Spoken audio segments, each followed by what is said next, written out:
Welcome to episode 8 of the Poker Face podcast, the Orpheus Syndrome.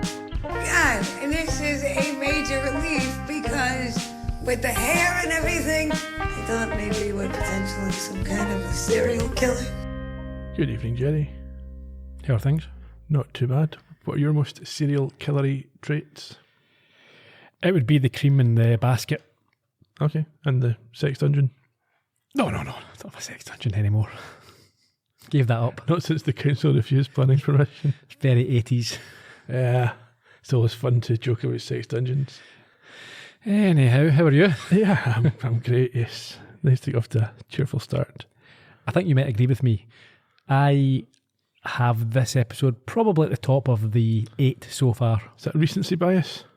I don't think so. It could be, but I doubt it. It is my favourite of the first 8 episodes. It was very good. Now, in episode 1, I mentioned Jonathan Creek, and I think I got vibes of Creek in this episode, and certain specific episodes of Jonathan Creek. There was ones with mannequins and things like yes, that. And even Dance Macabre has a little bit of the tone.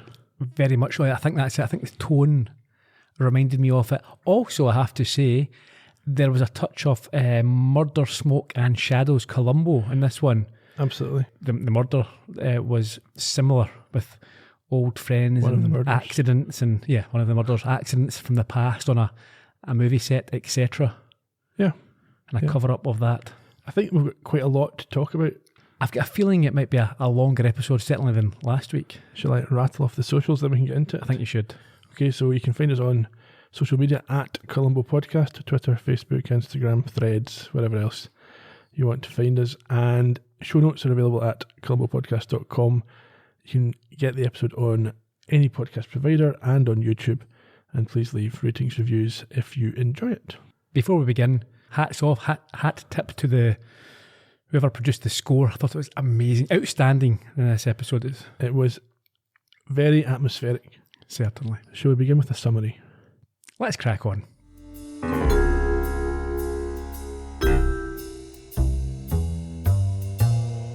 In the Orpheus Syndrome, we meet Arthur Lipton, a special effects designer with a heavy weight on his shoulders after the death of an actress on set early in his career. When his former colleague Max dies, Arthur agrees to help his widow Laura with a special project. Working in Arthur's studio, Charlie is shocked to find her new boss dead after a visit to Laura's home, and a crucial reel of film missing. Laura's lies expose her crimes. But can Charlie find a way to expose her? Or has the truth died with Arthur and Max? Thank you, Ian. We begin with a dramatic, intense, foreboding score and a shot of a glamorous house nestled in the hills, which I imagine is meant to be Hollywood, but isn't. It's quite a Columbo-esque opening, isn't it? Yes. And the tone is certainly different from our earlier episodes. We've got a lot of sort of laid-back openings in the series so far, but this one's very intense from the beginning. We zoom in and onto the outside area of this house as the score changes to an almost Hitchcockian feel, while we watch an older man named Max stumble out from within, followed by a distressed, grey-haired woman named Laura. She yells, "You understand, I know you do," before screaming as he launches himself over her balcony. Yeah. Now, he seems injured. At first I thought maybe it was a gunshot or whatever. He was holding his stomach. He was lurching, yes. And he lands on his face, unfortunately, below. Yes, on the rocky ground. We then cut to a prosthetic head, or a latex sort of model head. Yeah, within a workshop studio area of a farmhouse, I think it is. Indeed. I think it's a dissolved cut. And it's got a more relaxing score. It's a violin, I think, at the moment. Different change of pace almost immediately. This head is wearing a band with a medallion on its foot. It's some kind of medieval king, I think. There's also many impressive looking movie miniatures that have been created and are being used in a stop motion production by a craggy looking man who is called Arthur and is also fairly senior. Relatively. To what? Us? Not to the characters we've met so far. He's about the same age, maybe a bit older. Well, he's relatively senior compared to us. us and most of the The killers average. in the series so far. Yes. He's not a killer, killers and victims. It was just a polite way of saying he's an old man. He's not that old. Yes, he I is. think you're overstating things. I think he's old. I think 70's the new 40. I think he's probably older than 70. Anyway, Yes. This guy is distracted as the woman that we saw earlier arrives by car at his door. yeah. Now, these figures that he's created look to be being used in some sort of fantasy production. Yeah. And he's also working on a replica of a human head before he hears this car approach. Is he? Yes, he is. That's what he's doing. Interesting. Mm-hmm. Well, I think that's the figure you talked the about. king, yes. Yes. Sorry, I thought you meant another one. No. Who is it that's arrived? As I say, it's the woman from earlier, and she is emotional, and he hugs her as she arrives. This is Laura. As you say, they embrace in a familiar way as she sobs and he comforts her and calls her kiddo. So there's clearly a relationship there. There is. We get a short time skip, and they're indoors talking. Yeah, they sit as she remarks with a smile that she feels like she's went back in time and notes the Steenbeck editing machine. And he talks of being able to do things his way as he's a dropout from the system, the business. Yes, there's some reference to something that happened in the past and him having to step back. Well, yeah, she apologises for the thing that happened 30 years ago, but Arthur dismisses this and takes the responsibility that for the thing that made them leave this company. So I think it's established just now it's their company. He worked with, or implied in, anyway. They certainly were working together at some stage, and he now, or for some time, has not, because he's non-mainstream, as it were. Yeah, from how they talk, it sounds like they've not been in touch much for a number of years. Yeah, but he does tell her that he's kept up with her career. Yes, the impressive sci-fi productions that she's worked on, but she plays this down as merely CGI work. Well, no, she doesn't completely play it down. She tells him that she thinks if he'd stayed involved, he would have loved working with the CGI, but he rejects that idea, saying he needs something practical to get his hands on. And I think it's clear to see that he's in a fragile state, not the only person in this episode. No, and we immediately understand why, as he says that the service was nice, a universal phrase for we've just been to a funeral. She stands and admires his latex bus, and he asks why she has come. She asks whether it's possible to be forgiven by the dead, and he tells her that it's not. He's tried for 30 years, and the best that you can do is to forgive yourself. And at this point, she strides over, sits down, and explains exactly what she's looking for. Max and I were getting divorced. I haven't spoken to him for years. I'm sorry. We were still partners at work. We kept the facade, but at home, things had gotten really bad. On the day he died, I asked him to come and see me to talk through some of the final things of the divorce agreement. One thing led to another, and I started a fight. It was the same old fight. Sing it again. But this time, something broke. He ran outside from the house, and he turned and looked at me one last time and jumped. Oh, Jesus. Before he went over the edge, his eyes. Arthur, I came here to hire you. No.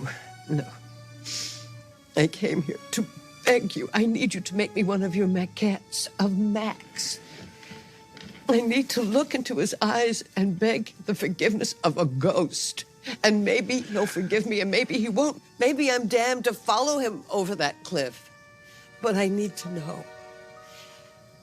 That's why I'm here.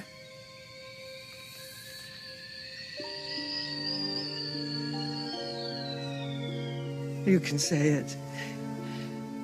I've lost it. I must sound nuts. Grief is a strange creature. I just can't let that be the last time that I see his face. I need to apologize. I need to beg his forgiveness, and you're the only one who can bring him back for me. You are the only one who can understand. I know you do. You would do the same thing.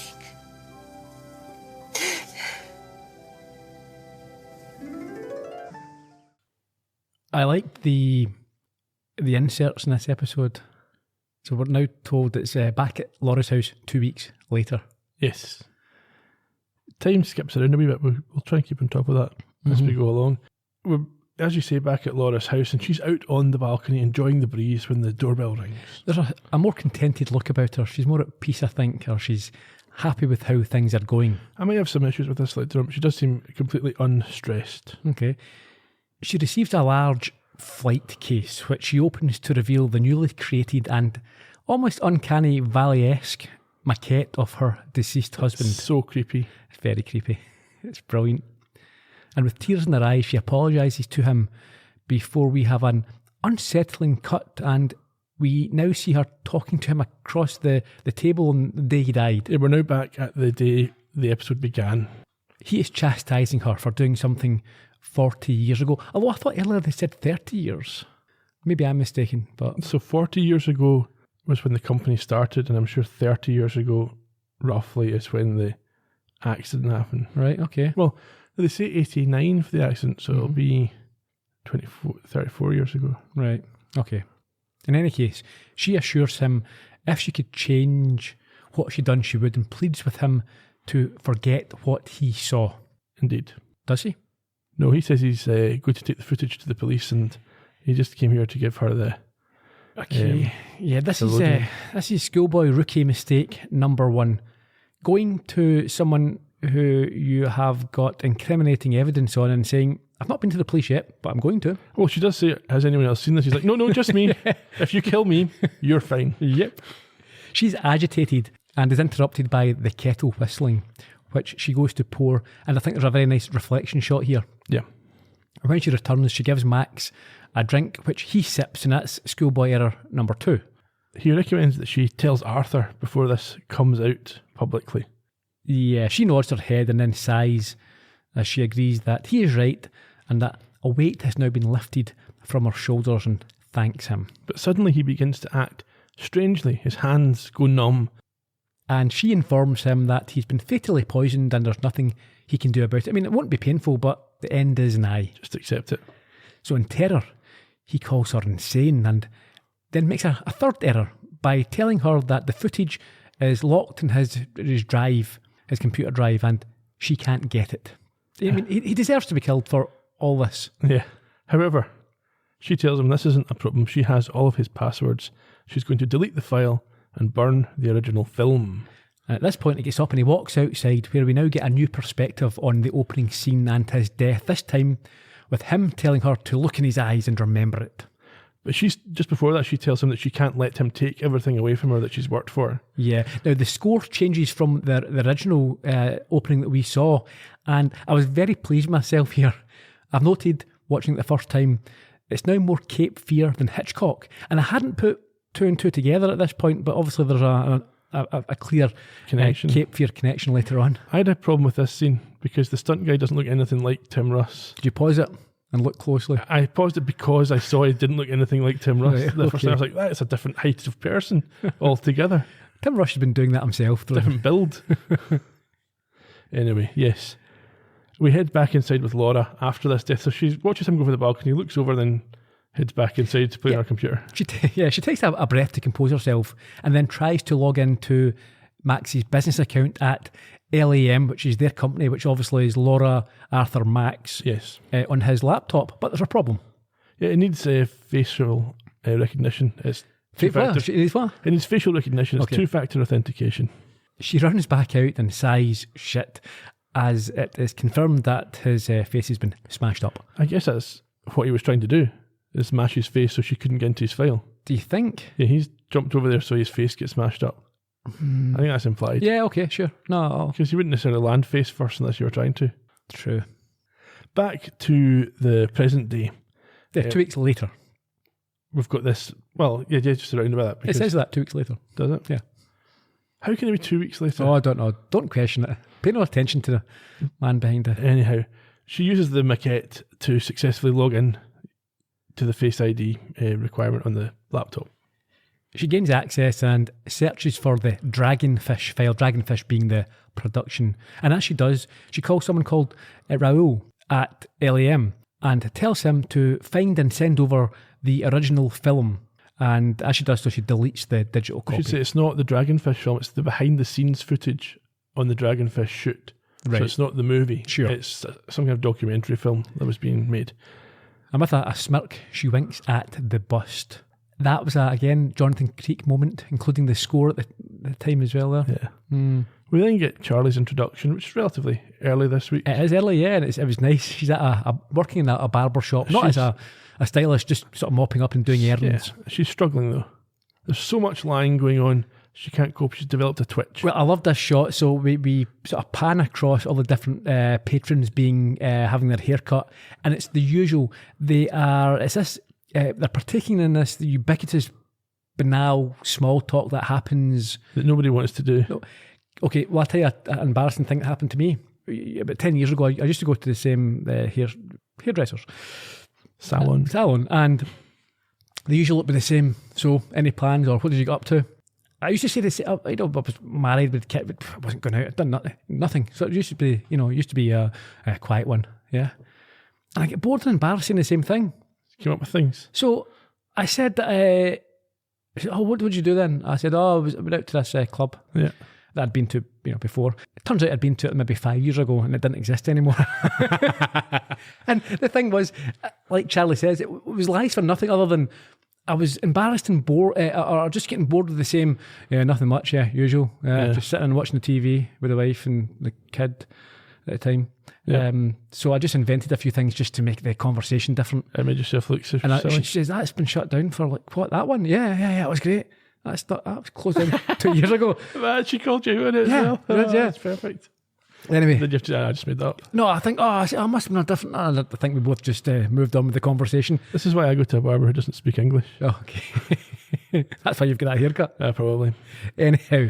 So, yeah, I can totally understand. It's just not people just talk because you have to. Or you feel like you should. Yes, and Charlie's struggling, as we said. She's got this tick going. Her eye keeps blinking, winking. Now, two things about this. One, I thought it was brilliant, but also two, I'm hoping this isn't a permanent signifier of... No, it's almost like a cheat. It's like, so she doesn't have to say anything. Yeah, we're getting this. It's far too unsubtle. Yeah, you wouldn't want that. No. But in this case, there's just so much of it. Yeah. It works. She asks her boss how he handles it, but he's sort of nonplussed and reminds her it's a barber shop before handing her a bag which he wants her to deliver to an old farmhouse outside of town. Yeah, it's quite apparent that it's a bag of human hair. Of course. And as she exits, she accurately calls out the result of a paternity case on one of these Jeremy Kyle type TV shows. That's a very British reference. No, he was in America as well. Oh, was he? Yeah. Was he cancelled there too? Yes, hopefully. Actually, I paused it. The show was showing a paternity reveals marathon 24/7. I quite like that. It turns out this hair is for Arthur and his modelling. She pulls up at his farmhouse with America's Lonely People providing an appropriate soundtrack and calls out that she's got a bag of human hair and is a bit unnerved to see some of the creatures through the window. Yeah, Arthur, as it turns out, is very drunk. He's got a bottle of whiskey and he's drinking straight from it. Yeah, he's a very gruff character. He is Nick Nolte. That's true. He's not quite as rude as the guy last week was when she went to his garage. No. And he does eventually agree that she can hang around. She's quite keen to hang around. I like this. It's a typical, I want to say cliche, because it's not a pejorative, but you do get these opposite attracts, odd couple relationships tropes in movies where younger and older, or someone who's a bit grumpy and not, they have this bond, and it's...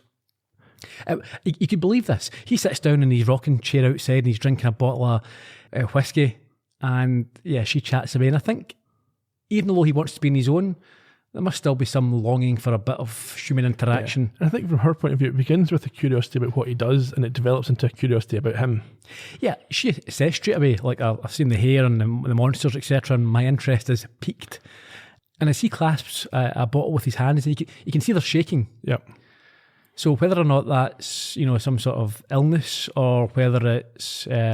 he's already had plenty to drink. Yeah. He places us in time by saying that he's just buried an old friend, so we know it's the day of the funeral. And he wants to get shit-faced. Yeah. Yes. And she asks if she can stay because she's in no rush to get back to the barbers. Yeah, also, she really appreciates the honesty, she said. Yes. Yeah, well, yes, she's obviously fed up with all the twitching. She doesn't get any of that here because he's not telling her any lies.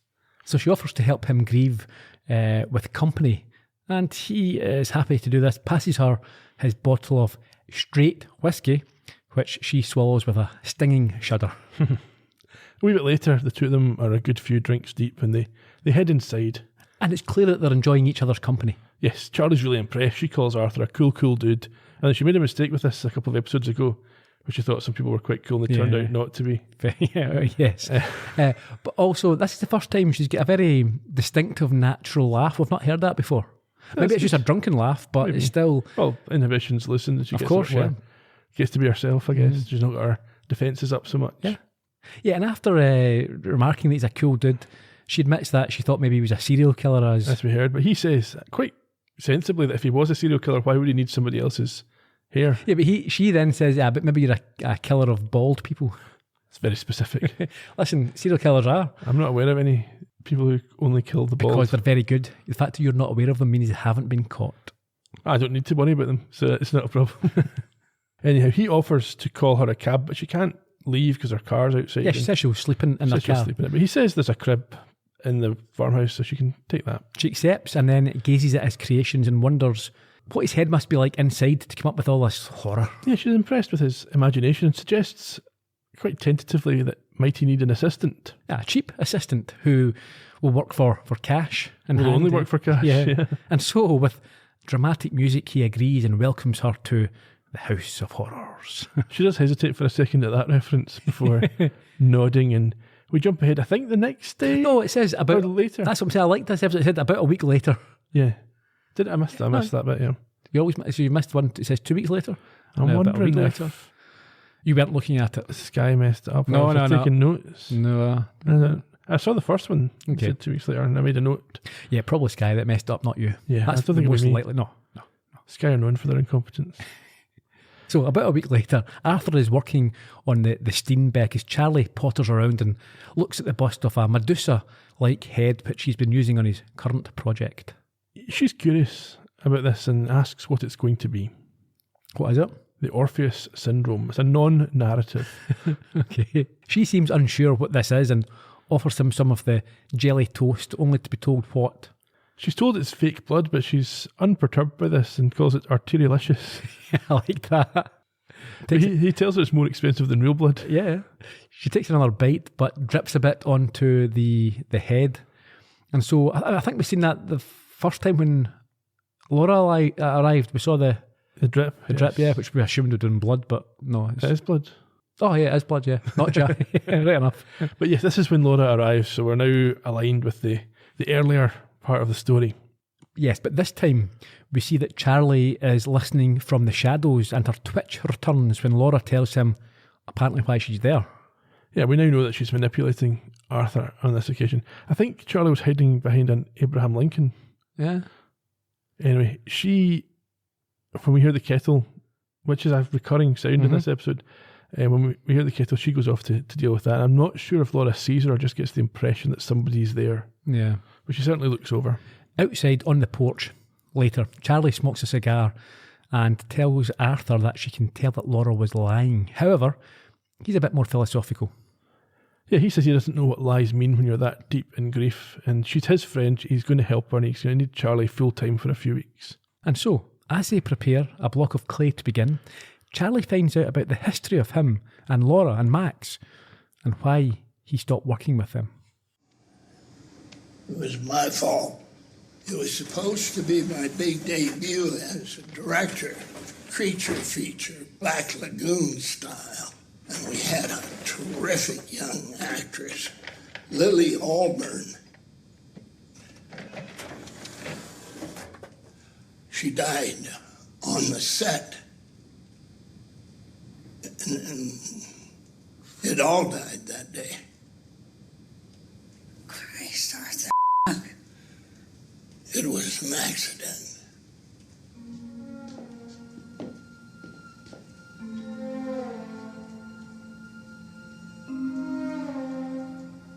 We were shooting a scene where she went underwater and the sea monster attacked her. We had a big tank set up with an emergency system. If she had an issue in the tank, she'd hit a button and this red emergency light bulb would go off and we'd cut and pull her out. Eyebrows. It was a crazy day. We were running behind, and Lily was having trouble in the tank. She'd go in, and the red light would go on. We would cut and pull her out over and over again. I got frustrated. Everybody was. And then on the last take, everything went perfect. The sea monster attacked her. She thrashed. She struggled. We got it. So we were elated. But she wasn't moving. And when we pulled her out of the tank, she was dead. I assume they didn't use the footage. Yep, that was the Snopes.com had that they actually used the real footage. Arthur doesn't know why Lily didn't set off the light bulb, but he believes it's because he expressed his frustration to her and she didn't want to let him down. With tears in his eyes, he reveals that he thinks he killed her, and that was why he left the business. Now, Charlie empathises with him and mentions Natalie, who she lost and how she thinks she could potentially have saved her as well. Must be quite a challenge as an actor going against a performance like he just put in there, and you're just by yourself with him and you've got to match up to that. I mean, in a moment, as we have to get a note here, it's just top-notch acting. With both of them? Yeah. Oh, tremendous, yeah. And Laura in this episode as well. Yes. Unbelievable. And she explains that what happened with Natalie caused her to run, and even though she tries to put it behind her, it's always there, and she's always thinking about how she can make it right. He says he doesn't believe that the dead can forgive. However, Charlie challenges that. Yeah, she calls BS on this and points out that he's making a movie in order to bring the past back to life like a ritual penitence. You can change the ending. Yeah, and again, yeah, just we have to say it. This is where I took the note. It's just amazing acting. This is maybe the highlight. This scene is the highlight of the whole series for me. Yeah, up to now. Thank you. Spoilers. The clerical language amuses Arthur, but she wipes a tear away and points out the too subtle similarities in his movie and what happened in real life. She reckons you maybe need to revisit the past to get past it, and he reckons so. Yeah, I think he's quite lifted by her observation and asks her if she thinks it's true, almost wanting her to confirm this for him. But she makes a joke in Latin and then gets up to go and make some hot pockets. Yes, what are hot pockets? Is that like a savoury Pop-Tart? No, yeah, I think so, yeah. Okay. I think it is. She, on her way, remarks about how cool the Max maquette looks. At the film vault. In the archives, it's Raoul taking a call, but it's not the call we think he's going to take. No, it's a surprising but welcome one from his old friend Arthur, who asks him to pull out the film from the 12th of April 1989. Interestingly, Arthur notes that Raoul is still in the basement, and he hasn't worked there for 30 years. Yeah. So he's obviously spent at least 30 years in this basement. I think it'd be quite a cool job, mind you, just sitting down there. If you liked, I'm not a particularly social person. I could be down there listening to audiobooks and podcasts, pulling out things, doing my own thing. I'd quite happily do that. Suit you fine. Yeah, watching old movies. So as you say, this is where we get the date of the accident. Yes. Which places it neither 30 nor 40 years ago, but somewhere in between. The unsettled Raoul unnecessarily reminds him what was on that film and that he's not supposed to check anything out. However, he notes that Max has already digitised that film, so nobody's going to miss it. And because he's his old pal, he's happy to oblige. So it's now the next day, and Raoul brings the film to Arthur. Yeah, he and Charlie compliment each other's old cars as she loads up hers with the flight case that she's going to be taking to Laura. And she makes a great joke about being the head deliverer. Yeah, that was good. We then briefly see Charlie delivering the head to Laura's house before returning to the studio. Yes, but it's important to point out here that the reason she's struggling is because it's a gravel driveway where she can't easily... Yes, it won't wheel its way up. Mm-hmm. Yeah. So there are cuts between Laura unpacking the head and Arthur watching the film of the tragedy, yes, which shows him losing his temper with a young actor in the water. However, watching the reel, he spots the same thing that Max saw. Yeah, he makes this very distressing discovery. What was that? So Laura unscrews the light bulb. Meaning that it was her who was responsible for the death. I'm not convinced that's a crime. I think, again, if we look back, if we consider the future of the sport, doing something which, messing with a safety feature. So it's a health and safety violation, that's for sure. Yeah, it's more than that, I think. Is it a crime? She's not trying to kill her. She's got no intention of even harming her. It's a crime for sure, yeah. Messing about with that, you're putting people's life at risk. This is a safety mechanism that, someone's going to drown if it goes wrong. I mean, look what's happened. She's messed with it, someone's died. That's willful, again, I don't know what the legal terms are, but it's deliberate vandalism, deliberate... But she doesn't cause the death to happen. She does. She causes the alert not to be raised. Yeah, which causes the death. If the alert was raised, she wouldn't have died. So she has caused you it. can say that about a lot of things. If they just not shot that take, then she wouldn't have died. If it was deliberate. You're definitely... That's a crime. She's not trying to hurt her. It's a crime. If you owned a restaurant, a bar, a nightclub, and you thought, you know what, these smoke alarms are messing about, I'm going to disable them because they keep going off randomly. And then during the night, with hundreds of club goers dancing away, there was a fire, and I think people died. You would definitely be going to jail for that. No, I think it's a situation where the company would be held responsible rather than the individual. Nah, I disagree. I think she's with that in film. I think obviously it's her company, but no, that's my view. Okay. Anyhow, we move along to Laura now we see Arthur realise what's happened. He tears up. Yeah. Probably partly because he's shocked at what he sees, and probably partly because he realises it wasn't his fault after all. Of course, yeah. And we return to Laura making the call, asking for the film, and she is shocked to hear that he's already checked out to Arthur. Yes, he says he'll get it back, and she says to forget it because Arthur has arrived at her house. Yeah, I mean, I think he is in fear of his job here. He's pleading for her not to be mad. Yeah, well, she's the head of the company. Yeah, but she hears the doorbell, and on the monitor sees that it's Arthur himself. Yeah. And so later, and I wasn't sure about this, it was clearly daylight when he rang the bell. Yeah, much later. It's dark now. They've maybe had a meal. With this hot topic, you're not like small talking for a couple of hours. There for a few hours, Arthur. So they sit beside the fire outside as the nervous Laura tries to justify her behaviour. I spent my whole life thinking that I killed that girl. I'm sorry. If I had thought, I never would have. I never. I thought she was being, I don't even know, an actress. A silly actress. And we had put everything into that production. Our houses. All of us. And we were bleeding money. I shielded you two. You didn't even know how in the hole we were. Every day we went over. Arthur, it was an accident. Raoul said that Max had digitized these reels. Did Max see this? Did he tell you he saw it? I am so sorry that you held this for all these years. But I did too. I did it, and I held it so you boy geniuses can make your monsters and not have to wonder what it all cost. I was doing the dirty work, always, for both of you, and you can pretend that you didn't see it, but don't you f***ing judge me for it. I moved forward, always forward, and I am not going to lose what I built. And you're right that the dead can't forgive me. But they also can't hurt me.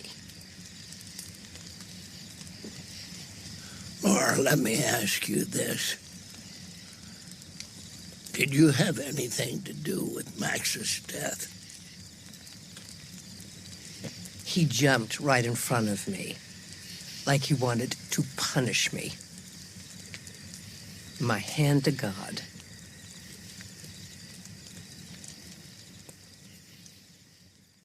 We can't overstate it, but how tremendous were the two actors there? Brilliant. Really, really good episode for Yeah. anyone who wants to see people doing some tour de force acting. And so, to her relief, It's a twist here. Yeah, what happens? Arthur tells her nobody's going to see this footage and he throws it in the fire. She apologises to him, but he gets up and he walks away. And at this point, we see a teacup and understand what she's again been up to. Arthur leaves and she just laughs. No, I think she seems upset because she knows she didn't she thinks she didn't have to do this. Kill her old friend. She does laugh though. Is it more? I think Maybe it's an more awkward one. An awkward. I think this is. We'll talk about it later, but she's on the verge here mentally. You think? Oh, I don't think there's enough signs of her being mentally. No, I think she's crazy. It's subtly done. She's a wacko.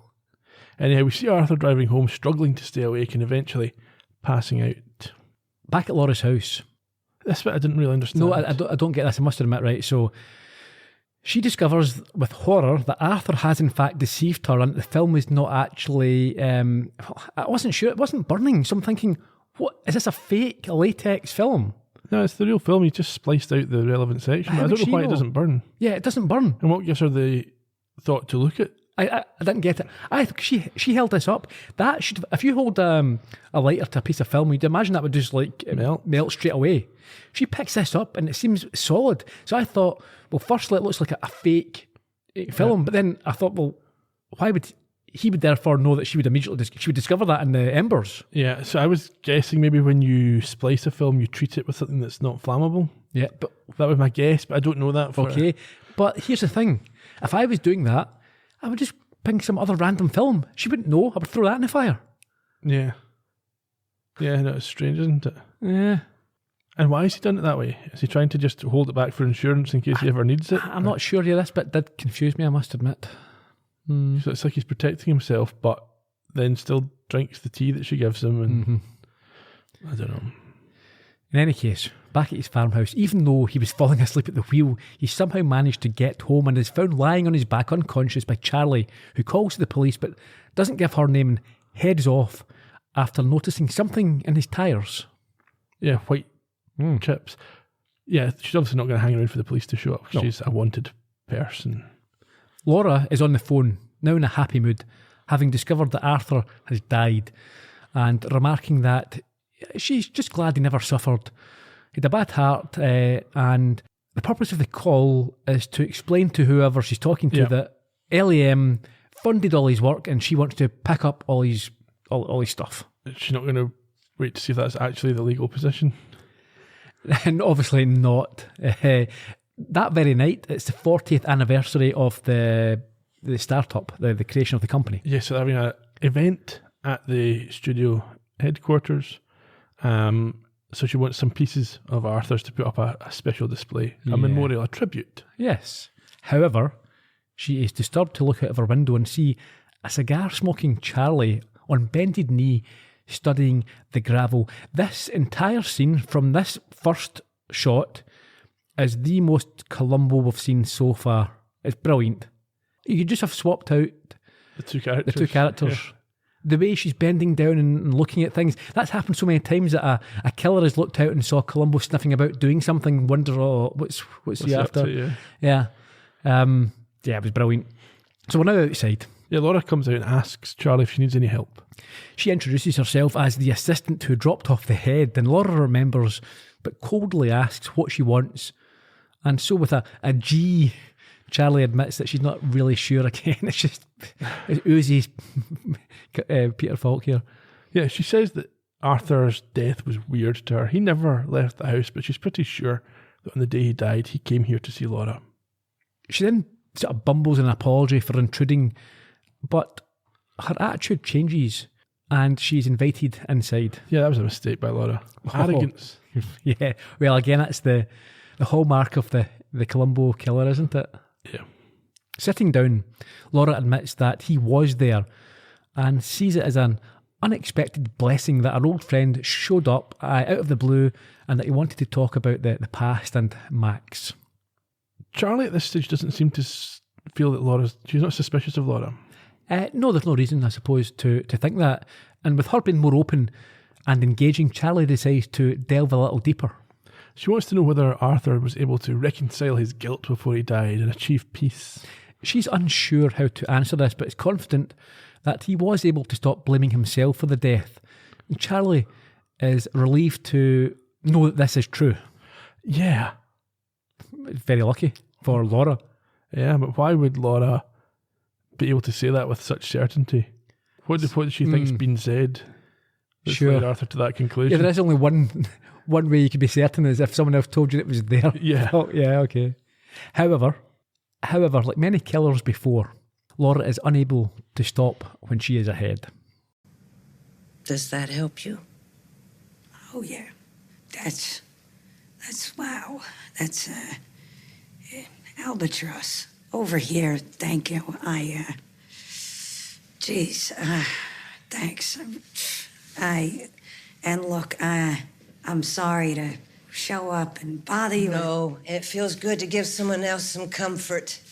Arthur gave me that too, with his maquettes and our conversation. That's great. Oh, it really did help me. Yeah, well, I bet. How could it not? Oh, help me to say goodbye to him and feel some kind of release that I wasn't responsible for Max's death.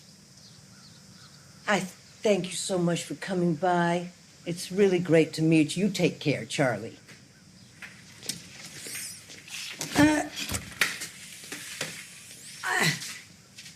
You said you weren't responsible? What? Could you repeat what you said before? I think my hearing is going. That I wasn't responsible for Max's death? And that, like Arthur had to let go, I have to do the same. Max's death wasn't my fault. And Arthur's heart problem just caught up with him. Neither were a result of my actions. I didn't kill them. Are you okay? Yeah. Well, goodbye, Charlie. I hope I've given you some peace.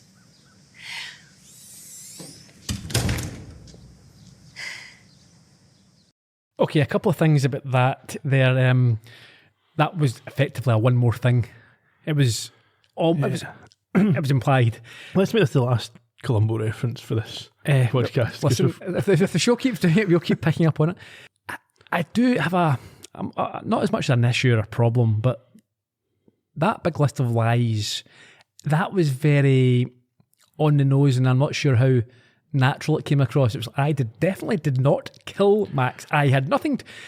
The other thing that got me, so she says, I wasn't responsible for Max's death. And then Charlie stops her shutting the door and says, what did you say that you weren't responsible? She says that I wasn't responsible for Max's death.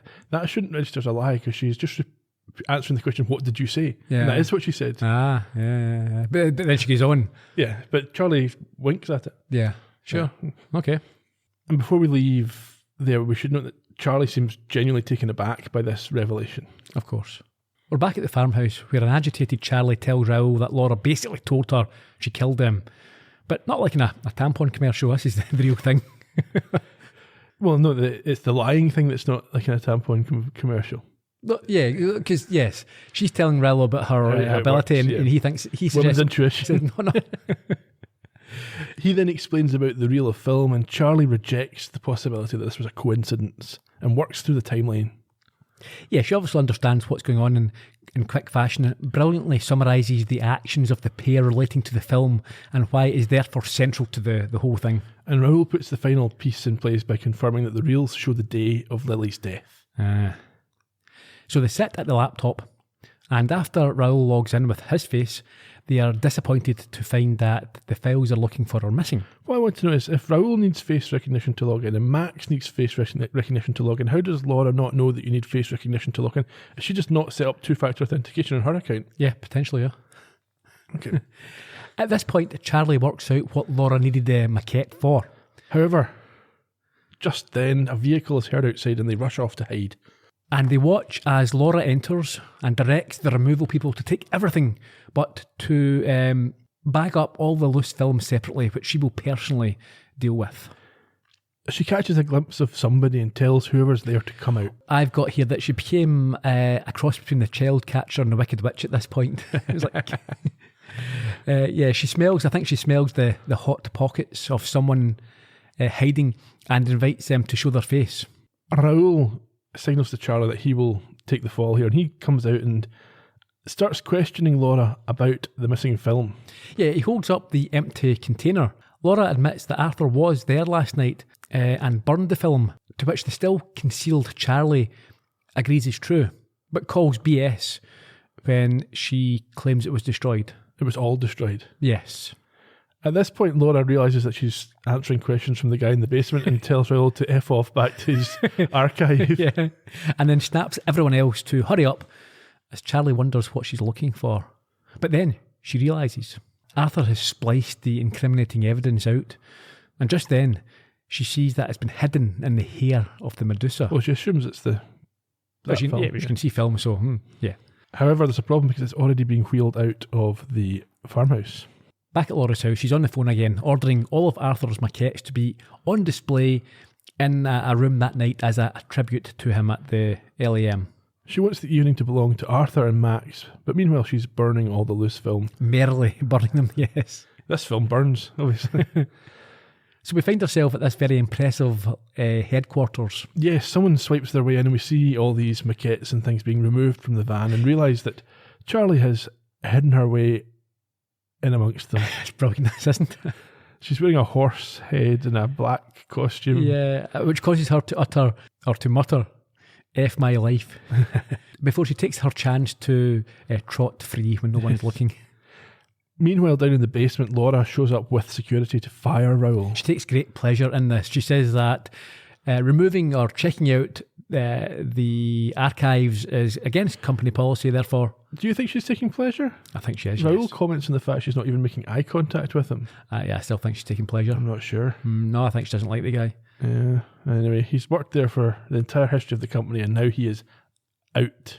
But her fun, in my opinion, is interrupted by a confusing security call about a horse loose on the premises.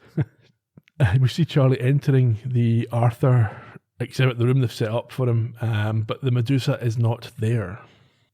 However, as she leaves, she sees it being wheeled towards her, but at the same time, Laura and security arrive. Yes, they demand to know who is in the horse before ejecting her with instructions that should she set one hoof back on the premises, she is to be arrested. That was quite good that Laura took the time to put a little joke in there. Yeah. However, Charlie does impress some hipster-type guests who recognise the suit from Caligula's Revenge. Do you want to know who they were? You can tell us later. Okay. Unless you want to just now. No, I can tell you just now. So the woman is a Charlotte Kemp Moore, an actress. Okay. And the man with her is her real-life partner, Sean Ono Lennon, who you may have heard of. Is that the real... The son of John Lennon and Yoko Ono. That's brilliant, isn't it? Yeah. That's good trivia. Back to the story. Ejected and dejected, Charlie bumps into Raoul and jokes that the horse is her purse. Yes. She tells him that she knows where the film is but laments their exclusion. However... Well, before we get to what the however, I liked Raoul's comment about not being too upset about being fired because he was sick of the basement and he guesses she was probably a murderer.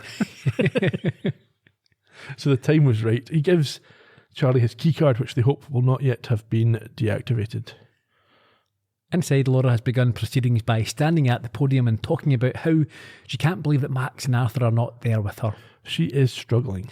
I think she's almost trying to convince herself as she speaks. She is bereft of confidence and she seems a little bit confused.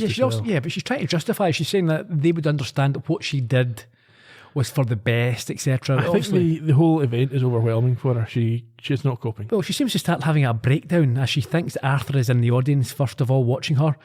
And her fragile mental state is pushed to its limits when Charlie and Raoul manage to project the incriminating evidence onto the screen behind her, spliced into the promo video as she cues it up.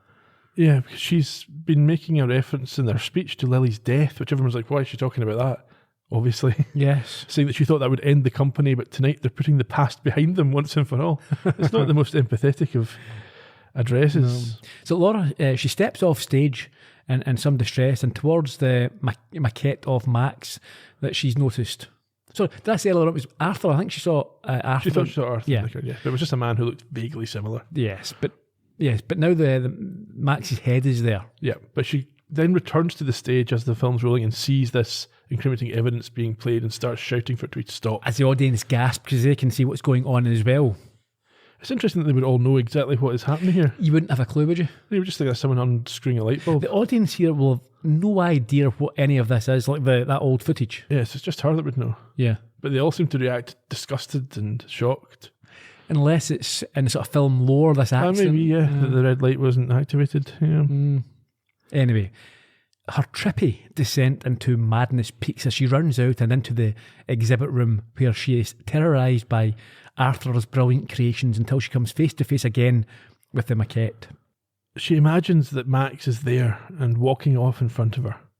And the now broken Laura follows the creation of her mind out onto the balcony where he repeats his words from just before he died. He does, and again leaps over the edge.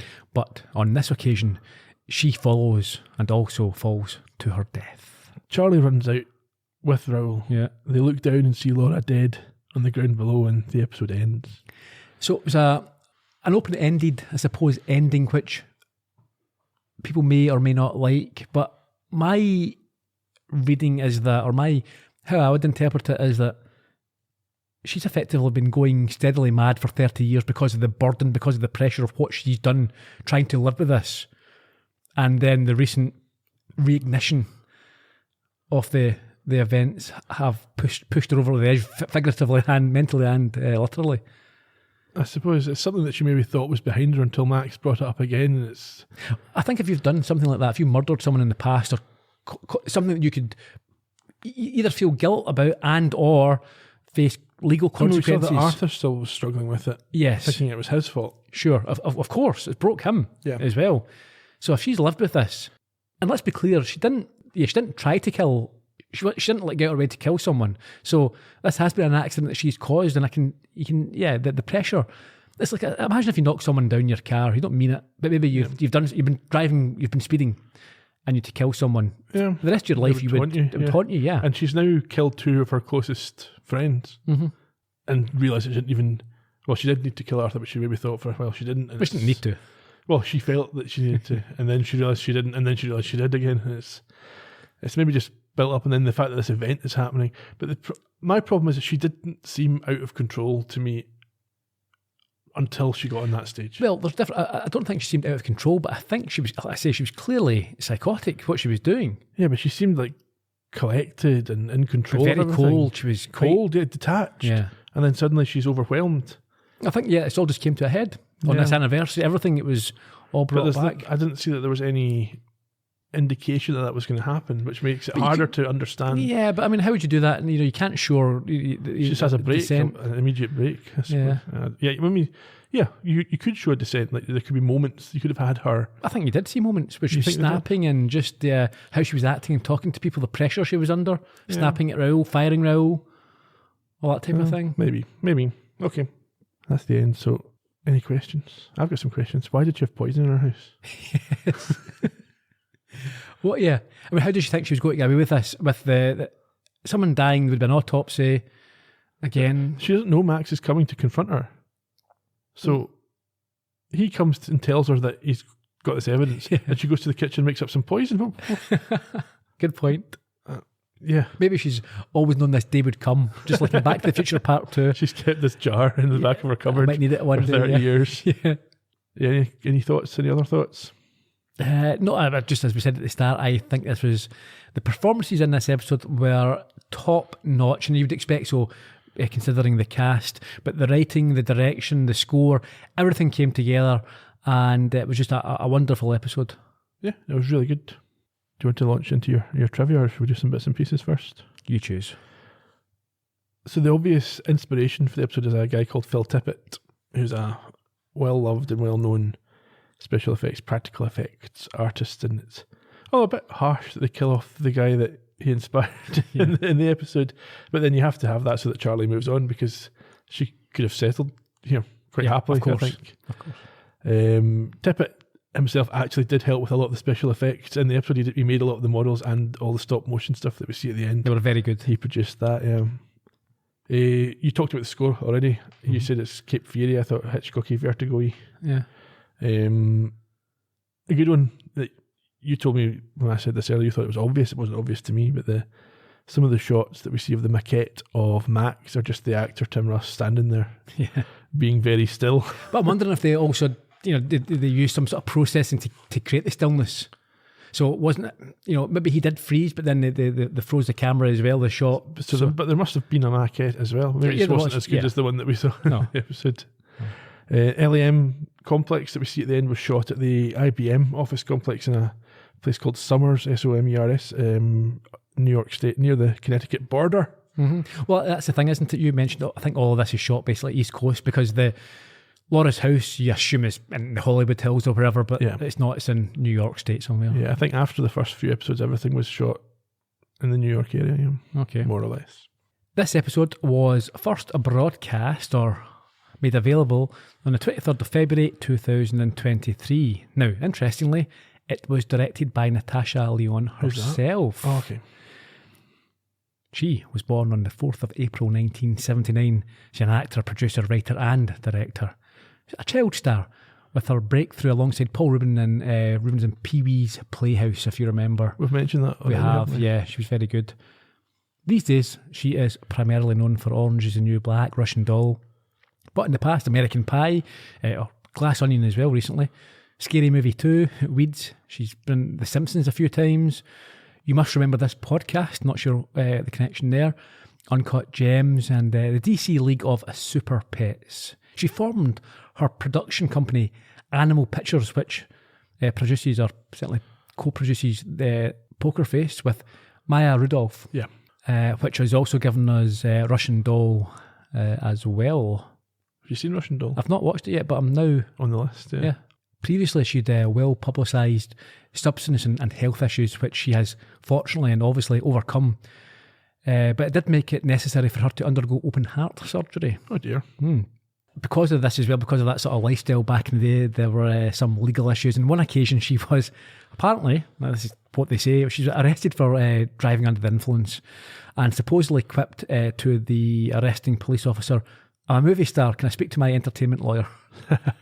Rufus Wainwright's song Natasha was written about her. Interesting. And as we mentioned before, she's a long-time friend of Chloe Sevigny. Because she was a sort of child star and doing her own thing, she was estranged from her parents at a young sort of age, I think. That's not uncommon from what you read. And she lived alone since the age of 16, so looking after herself. She's tough gig. Very impressively had 5 Primetime Emmy nominations for Poker Face, Russian Doll, and Orange is the New Black. This week's episode was not only directed by her, but co-written by her and Alice Zhu, who we've discussed. Very good. Okay, the rest of the cast. Again, it's a big one. And you get Nick Nolte. I've never seen any of his movies. He played Arthur. He was born on the 8th of February 1941. You may have seen him in Paradise Lost, Graves, Cape Fear, as we mentioned, The Thin Red Line, The Player, 48 Hours, Another 48 Hours, Down and Out in Beverly Hills, Rich Man, Poor Man, among many, many other things. He has been Oscar nominated for The Prince of Tides, Warrior and Affliction. In 1962, now I've read a couple of years ago, I read his autobiography, which is well worth a look. It's very entertaining. He's quite the background. In 1962, he was convicted for selling fake draft cards and was sentenced to 75 years in jail and a $75,000 fine. But I think under some sort of Youth Corrections Act, he was given probation. Okay. He is also renowned or infamously known for his lifestyle involving drinking, drugs and all sorts of stuff. In 2002, he checked himself into a hospital in Connecticut for counselling after he was arrested on suspicion of drunk driving. Tests later showed that he was under the influence of GHB, the date rape drug, so who knows what he was doing with that in his system. He was considered for the role of Superman in the original movie, which went to Christopher Reeve, and apparently he wanted to play the role as a schizophrenic, which makes sort of sense, yeah. And he was ranked number 1 in VH1's 40 most shocking celebrity mugshots, where he was famously wearing the Hawaiian shirt and had a lot of bedhead. Troubled geniuses. Yeah, he's got a star on the Hollywood Walk of Fame and has been married 4 times. Laura was played by Cherry Jones. She was born in 1956 on the 21st of November. You may have seen her in Perfect Storm, Ocean's 12, Signs, Black Mirror, 11/22/63. That was a good show.